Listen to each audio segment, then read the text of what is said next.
Bienvenue dans cette petite vidéo, ce petit avant-match d'Épinal Olympique de Marseille. C'est un gros match, alors on se dit on va faire une vidéo avant, quoi. Voilà. Non, mais trêve de plaisanterie, justement, on va se demander, parce qu'Épinal, c'est pas très sexy, c'est quoi, 5e division? C'est National 2, donc c'est l'équivalent de là où joue la réserve de l'OM.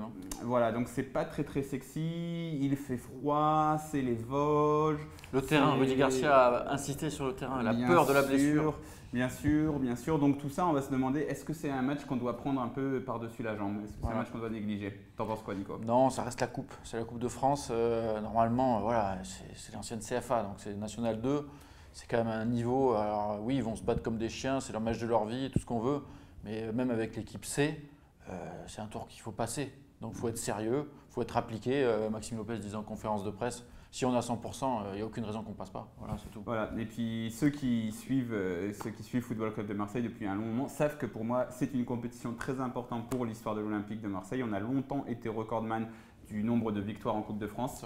Le problème, c'est que notre dernière victoire, elle remonte en 1989. Ça commence à faire un peu lointain, le triplé de JPP, etc. On a perdu 2 finales. C'est la bise à Mitterrand, c'est loin tout ça. Donc moi, j'aimerais bien qu'on aille loin. Donc c'est une compétition qu'il ne faut pas négliger. Mais l'autre question, c'est est-ce que les joueurs, eux, ils vont arriver à 100% selon toi? Est-ce qu'ils vont pas être un petit peu… C'est toujours compliqué ce genre de match, surtout quand dimanche tu joues Monaco. En plus, comme tu disais, terrain un peu compliqué, petit stade, dans le froid, niveau amateur, équipe bis a fortiori, a priori. Donc ça va être compliqué. Mais bon, l'OM est sur une bonne dynamique, le groupe est solide. Comme disait Garcia, là c'est un peu un rouleau compresseur, il faut qu'il le montre aussi face à Épinal. Voilà, moi je pense qu'il y a vraiment un risque là-dessus et qui est presque compréhensible de se dire forcément tu es moins motivé quand tu vas jouer au stade d'Épinal que quand tu joues dans un vélodrome bouillant face à Monaco. C'est normal, c'est compréhensible, sauf que ce serait quand même ce serait une faute professionnelle pour moi parce que c'est aussi ça le métier de footballeur professionnel, c'est aussi en France de devoir aller jouer à Épinal. Donc voilà, ce serait une faute professionnelle de ne pas réussir à se motiver, c'est difficile. Donc c'est là tout l'enjeu du match pour moi, c'est de voir s'ils vont pouvoir être pro à 100% et de pouvoir se motiver.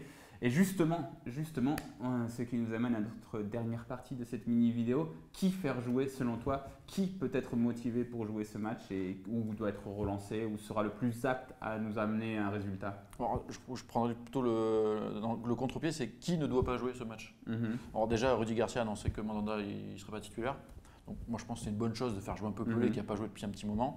Donc ça c'est bien. Après il y a des joueurs comme Bédimo qui a besoin de jouer. Donc a priori il ne fera pas jouer le petit Rocky à gauche. Donc autant faire jouer Bédimo. Parce que on ne sait jamais si Amavi met du temps à revenir, que Sakai qui est un peu blessé se pète. Donc autant faire jouer Bédimo à gauche. Donc laisser reposer un peu Sakai.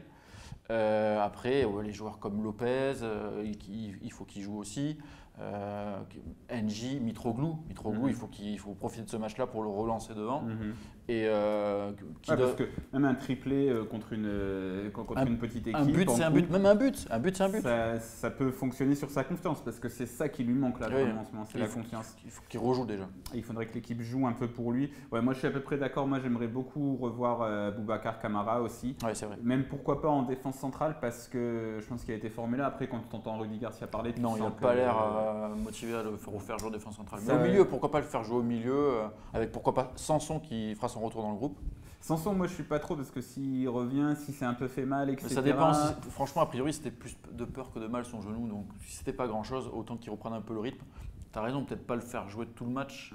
T'as raison, peut-être le faire rentrer Sanson. En tout cas, là, on va peut-être se dire, putain, les mecs, ils disent qu'il faut jouer le match à 100%, mais d'un autre côté, ils veulent faire souffler la moitié de l'équipe. Ah ouais, mais si tu fais pas souffler tes mecs là, contre une Nationale 2, tu les fais souffler quand? Mais encore une fois, donc c'est pour moi aussi, il faut être à 100% et les remplaçants doivent être à même de largement dominer cette équipe d'Épinal.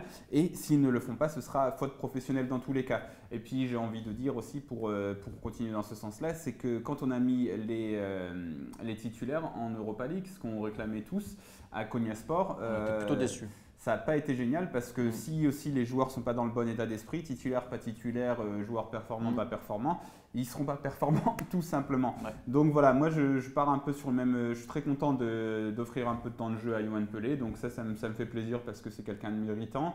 Hiroki Sakai qui est extrêmement important mais qui se traîne un sale truc depuis quelques matchs.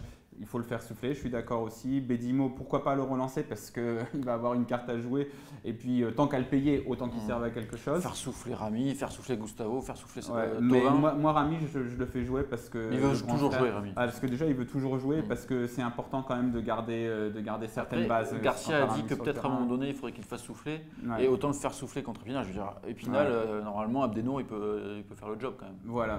Bon, ton prono, on va en prolongation et tout, un bon vieux non, match de coupe. Non, s'il te plaît, non. Non, mon prono, c'est un petit 2-0 à l'arrache, parce que ça ne va pas être un beau match, je pense. Mais un petit 2-0, sans trop trembler non plus. Voilà, du travail bien fait. En ce moment, l'équipe, elle est bien, ils sont costauds. Rudy Garcia, on peut lui donner ce bon point, c'est qu'il arrive à faire jouer tout le monde. Et tout le monde est vraiment dans l'état d'esprit, donc ça doit être prouvé sur ce match-là. Voilà, donc on attend une victoire tranquille, un petit doublé de Mitroglou, allez Costas. Voilà. Et puis de relancer certains joueurs, des Bedimo, des Camara, des joueurs sur lesquels on va pouvoir peut-être compter sur cette fin de saison. Ça sera important. C'est ce qu'on attend pour ce soir, on espère qu'on ne sera pas déçus. Allez, ciao, ciao. Salut.